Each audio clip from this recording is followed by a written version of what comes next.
Hello friends, मैं आपका इस यूट्यूब चैनल पे स्वागत करता हूँ। फ्रेंड्स, हम डेली 25 इडियम एंड फ्रेजेस पढ़ रहे हैं, ग्रीक मैथोलॉजी से, स्टोरी बना के और एग्जाम्पल से। तो हम ये इडियम एंड फ्रेजेस इसलिए पढ़ रहे हैं ताकि किसी भी कॉम्पिटिटिव एग्ज़ाम में जिसमें ये इंग्लिश पूछी जाती है, उसमें ये इडियम एंड फ्रेजेस ज़रूर पूछा जाता है। तो हम उस एग्ज़ाम में इस इडियम एंड फ्रेजेस को कर सकें। तो आप जिस भी एग्ज़ाम की तैयारी कर रहे हैं, अगर उसमें इंग्लिश पूछा जाता है, इंग्लिश एक सब्जेक्ट पूछा जाता है, तो उसमें इडियम और फ्रेजेस ज़रूर पूछे जाते हैं। जैसे नेवी हो गया, एयरफोर्स हो गया, एसएससी हो गया, और भी बहुत सारे एग्ज़ाम होते हैं जिसमें इंग्लिश पूछी जाती है। तो उसमें 2 या 3 इडियम एंड फ्रेजेस ज़रूर पूछे जाते हैं। तो अगर आप किसी भी कॉम्पिटिटिव एग्ज़ाम की तैयारी कर रहे हैं और उसमें इंग्लिश पूछी जाती है, तो आप इडियम एंड फ्रेजेस पढ़ सकते हैं। तो पहला हमारा इडियम है ब्राउन स्टडी। ब्राउन स्टडी का मतलब क्या होता है? रिवरी, डे ड्रीम। डे ड्रीम का मतलब दिवा स्वप्न, जिसको हम हिंदी में बोलते हैं डे ड्रीम। ड्रीम का मतलब क्या होता है? स्वप्न। और डे का मतलब दिन, दिवा, दिवा स्वप्न। या फिर हम कह सकते हैं अपने ही विचारों में खोए रहना। ये जो रिवरी वर्ड है ना, इसका मतलब ही होता है कि अपने विचारों में खोए रहना। तो ब्राउन स्टडी को हम कैसे याद करेंगे? मान लेते हैं कि एक लड़का जो है वो स्टडी कर रहा है। एक लड़का स्टडी कर रहा है, ठीक है। वो बुक को लेके बैठा हुआ है, वो स्टडी कर रहा है। लेकिन स्टडी कैसी कर रहा है? ब्राउन कर रहा है। मतलब अपने ही विचारों में खोया हुआ है। एक लड़का है, वो दिन में उसने क्या किया है कि वो स्टडी कर रहा है, दिन में वो स्टडी कर रहा है। उसके सामने बुक तो है, लेकिन वो कुछ और ही सोच रहा है, अपने ही ख्यालों में खोया हुआ है, अपने ही विचारों में खोया हुआ है। तो वो कैसे स्टडी कर रहा है? ब्राउन स्टडी कर रहा है। तो ब्राउन स्टडी का मतलब क्या हो जाएगा? रिवरी, डे ड्रीम, दीवा स्वप्न, या फिर अपने ही विचारों में खोए रहने को बोलते हैं ब्राउन स्टडी। नेक्स्ट इडियम है हमारा blaze a trail. Blaze a trail का मतलब क्या होता है? To start a movement. किसी आंदोलन को शुरू करने को बोलते हैं ब्लेज। तो ब्लेज अ ट्रेल का मतलब क्या हो जाएगा? टू स्टार्ट अ मूवमेंट, किसी आंदोलन को शुरू करना। इसका हम एग्जाम्पल बना सकते हैं, इसका सेंटेंस में यूज़ कर सकते हैं। Before election Rahul Gandhi started blaze a trail. मतलब उन्होंने एक मूवमेंट की शुरुआत की, एक आंदोलन की शुरुआत की। नेक्स्ट इडियम है हमारा bye the rule of thumb. Bye the rule of thumb का मतलब होता है by practical experience which is rather rough. By practical experience which is rather rough. तो मतलब एक ऐसा एक्सपीरियंस जो अभी रफ है। रफ है मतलब एस्टिमेटेड है, आकलित है, वो कैलकुलेटेड नहीं है। तो उस एक्सपीरियंस को हम बोलते हैं bye the rule of thumb. एक ऐसा एक्सपीरियंस जो कि क्या है? रफ है, मतलब वो एस्टिमेटेड नहीं है। वो मतलब सॉरी, वो एस्टिमेटेड है, मतलब वो आकलित है, लेकिन वो कैलकुलेटेड नहीं है। तो by the rule of thumb का मतलब क्या हो जाएगा? By practical experience which is rather rough. Big draw.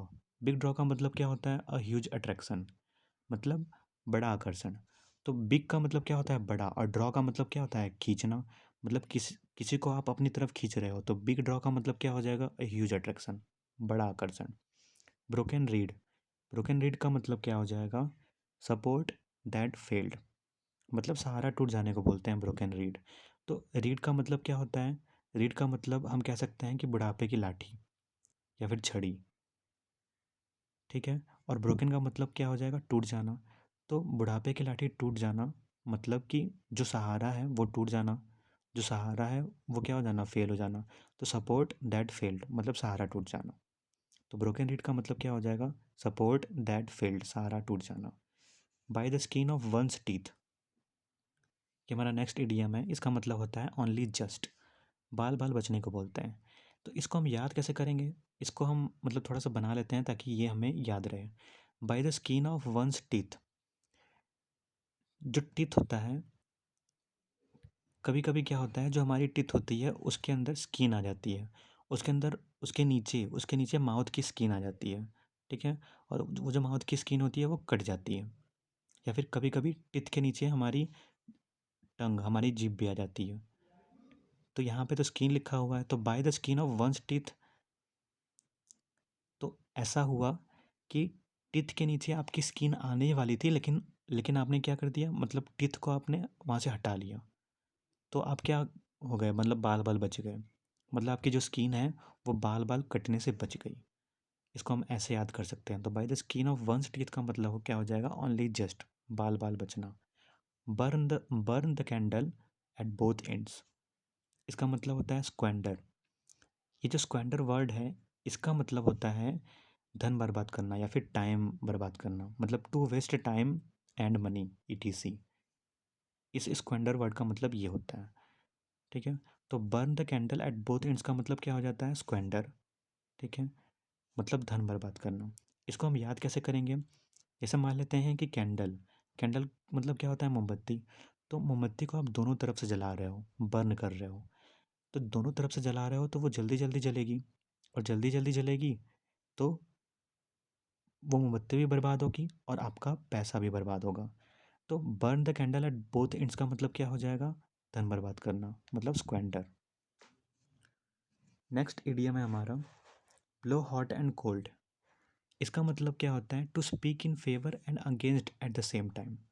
मतलब एक ही समय पर पक्ष और विपक्ष दोनों की बातें करना, मतलब दोनों की तरफ रहना एक ही समय पर, उसको हम बोलते हैं। इसको हम याद कैसे करेंगे, blow hot and cold.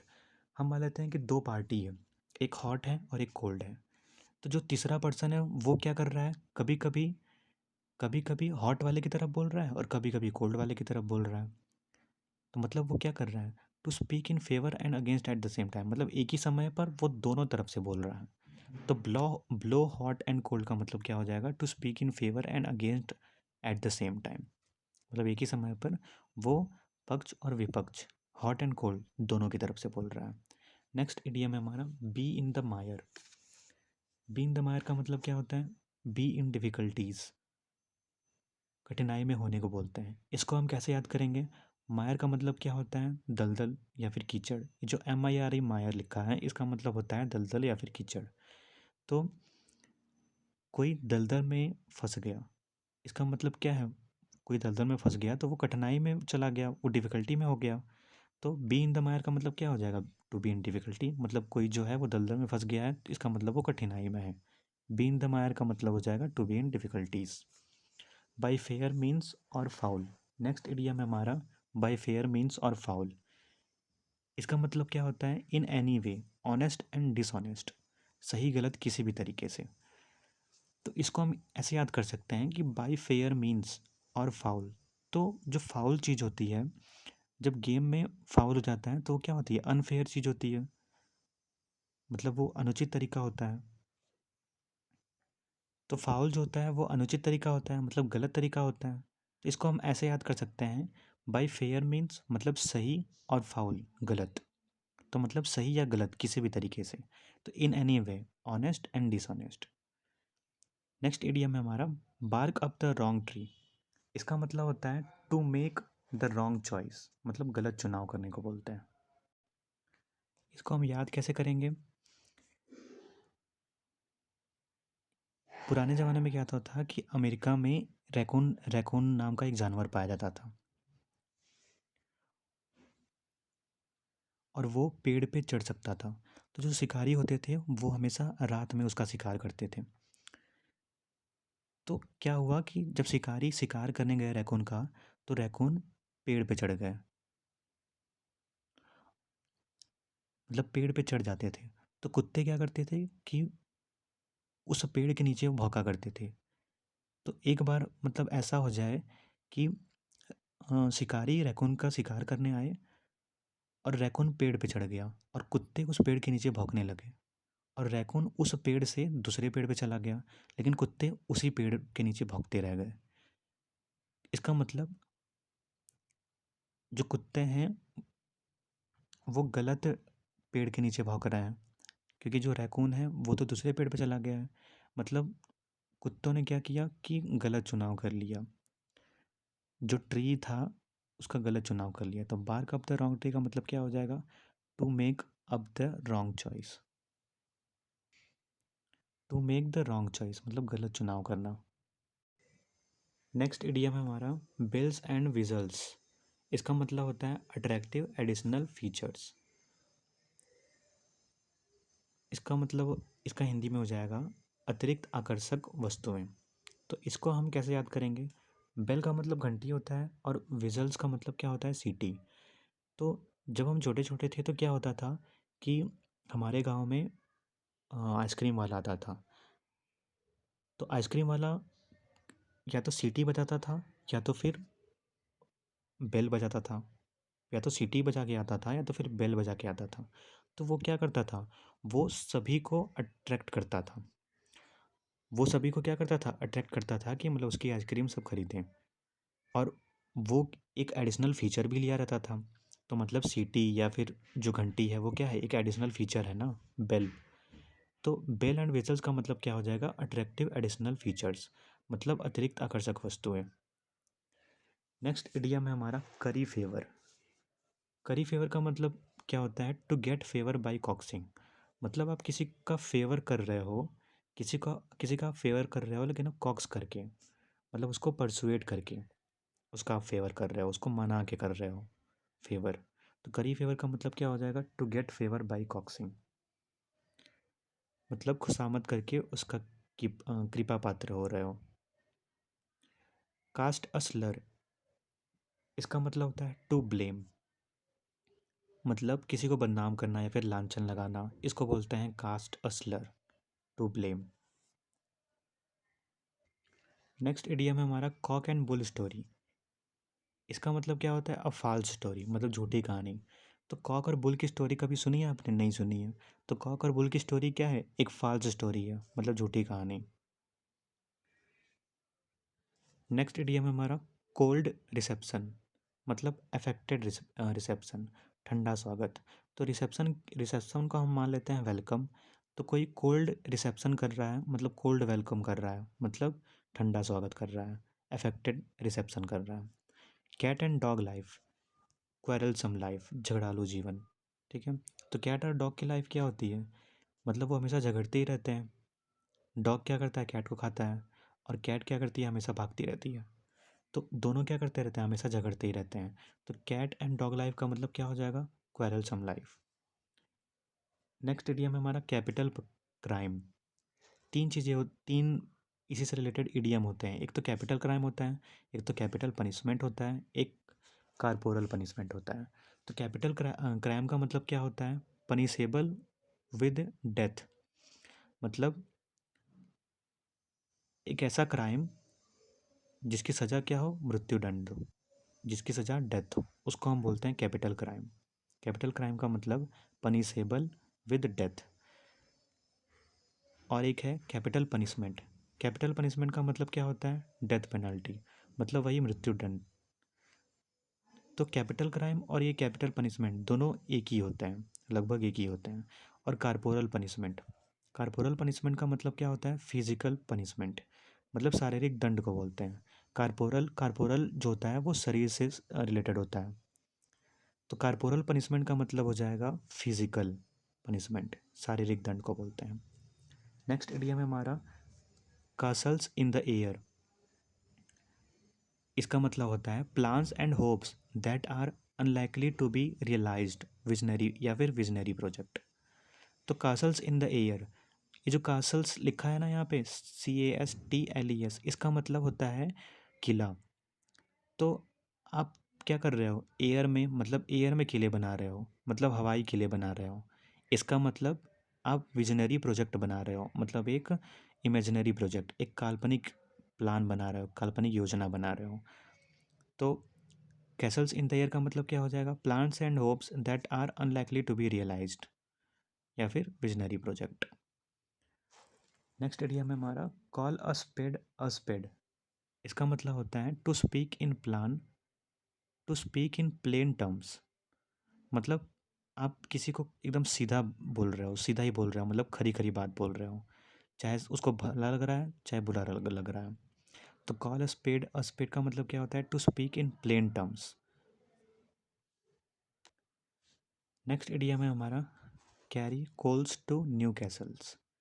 Carry coals to Newcastle, इसका मतलब क्या होता है, to take something to a place where it is plentiful. To take something in to a place, मतलब किसी चीज़ को वहाँ पर लेके जाना जहाँ पे वो बहुत ही प्लेंटीफुल हो, बहुत ही प्रचुर मात्रा में हो। ठीक है। तो इसका मतलब कि उल्टा काम करना, उल्टा काम करना। ऐसी जगह पर कोई वस्तु ले जाना जहाँ पर वो पहले से ही प्रचुर मात्रा में प्लेंटीफुल है। तो इंग्लैंड में न्यू कैसल नाम का एक बंदरगाह है और वहाँ पे मतलब प्लेंटीफुल तरीके से मतलब प्रचुर मात्रा में क्या होता है, कोयला होता है, मतलब कोयले की खदान है। तो कोई इंसान क्या कर रहा है कि बाहर से कोयला न्यू कैसल में लेके जा रहा है। न्यू कैसल जो कि एक बंदरगाह है, तो बाहर से कोयला न्यू कैसल में लेके जा रहा है। अगर वहाँ पे कोयला बन रहा है, वहाँ वहाँ पे कोयले की खदान है, तो अंदर से बाहर लेके जाना चाहिए, लेकिन वो बाहर से अंदर लेके जा रहा है। इसका मतलब वो उल्टा काम कर रहा है। कोल को क्या कर रहा है, न्यू कैसल में लेके जा रहा है, कैरी कैरी करके, मतलब लेके जा रहा है न्यू कैसल में।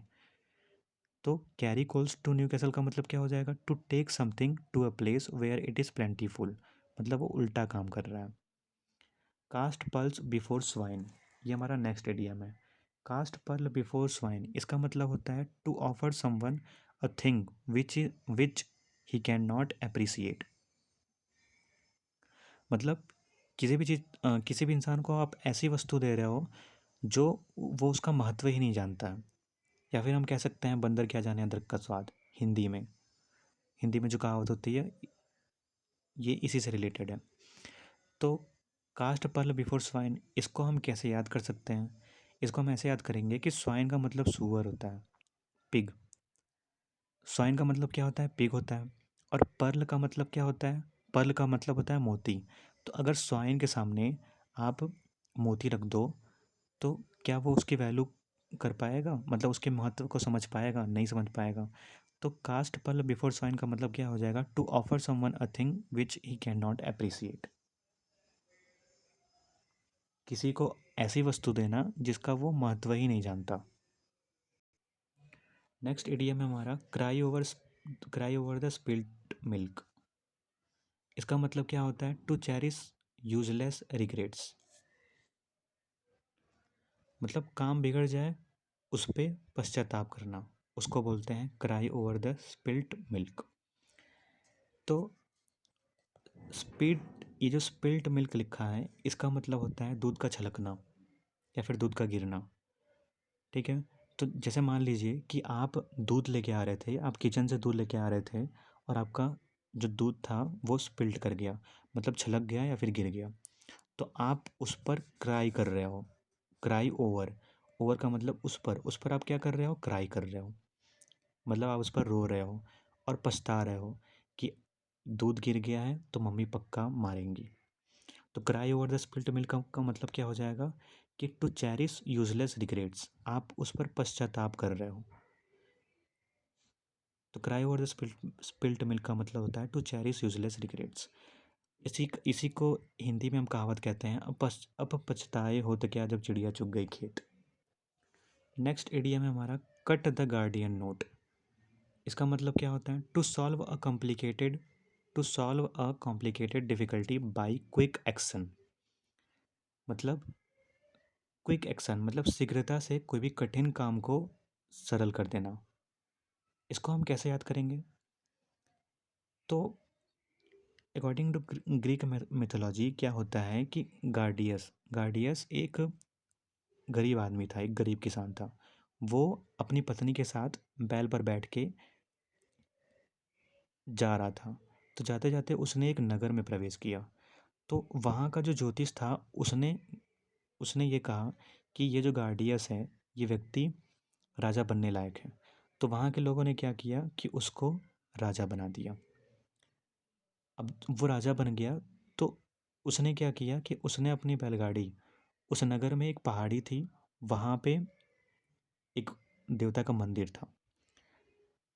तो उस बैलगाड़ी को उसने वहाँ पे बांध दिया गार्डियन से, मतलब नोट से। नोट मतलब रस्सी की गांठ जो होती है उसको नोट बोलते हैं। तो उससे उसने बैलगाड़ी को बांध दिया।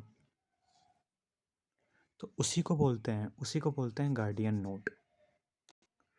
तो वो जो ज्योतिष था उसने ये बोला कि जो भी इस नोट को खोल लेगा, जो भी इस गार्ड को, जो रस्सी की गार्ड थी उसको खोल लेगा, वो एशिया का सबसे बड़ा राजा होगा, वो एशिया पे राज करेगा।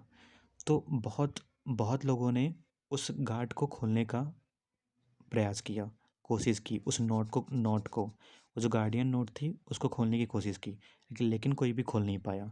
तो बहुत सालों के बाद जब सिकंदर आया, वो भी पहाड़ी पे चढ़ा, उसने भी उस नोट को खोलने की कोशिश की, लेकिन वो भी नहीं खोल पाया।